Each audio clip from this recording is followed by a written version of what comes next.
Hello dear students, so we will continue the same chapter, that is chapter number 5, separation of substances, and today we are going to learn some more methods of separation.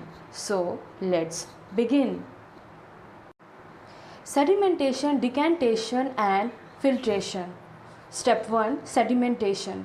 The process of settling down heavier insoluble solid components in a solution is called sedimentation.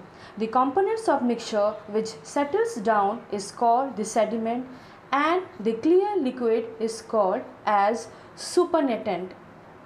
Example: when muddy water is allowed to stand for some time,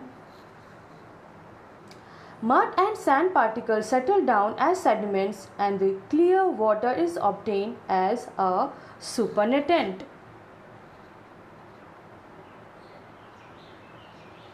Step 2. Decantation. The process of transferring the clear liquid without disturbing the sediment is called decantation. Example: the supernatant is slowly poured into a beaker without disturbing the mud settle as a sediment by the process of decantation. But decantation cannot separate the components of a mixture completely. So our next step is filtration. The method of separating an insoluble suspended components of a solution using a filter is called filtration. In this process, the solution which is decanted is allowed to pass through a perforated membrane called S-filter.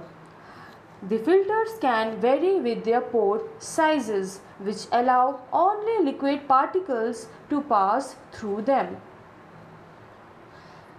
The suspended particles which cannot pass through the filter paper are left behind in the paper. Filter paper acts as a strainer. A filter can be filter paper or muslin cloth or cotton layer or layer of sand. The clear liquid collected after filtration is called filtrate. The suspended component left behind in the filter is called as the residue. Example: fruit juices are filtered to separate the seeds and pulp particles using a muslin cloth. Now we will discuss about few more methods of separation, that is evaporation and condensation. So let's begin. If you continuously heat water, it gets converted into vapors. The process of conversion of water into its vapor is called evaporation. Here is a beaker containing salty water. What will happen if you boil such solution for a longer time? You will observe evaporation of water when whole water gets converted into vapors. You will observe salt at the bottom.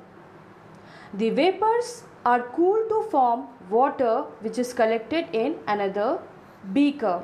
The process of conversion of vapors into water is called condensation. With the help of evaporation and condensation, it is possible to separate components of solution. We use the method of evaporation to separate salt from seawater. Basically, seawater is captured in shallow pits. The sunlight heats the water and slowly water gets evaporated. After complete evaporation of water, we get salt. It is then further purified in factories to be used in a food as common salt. So students, that's all for today. Thank you for watching.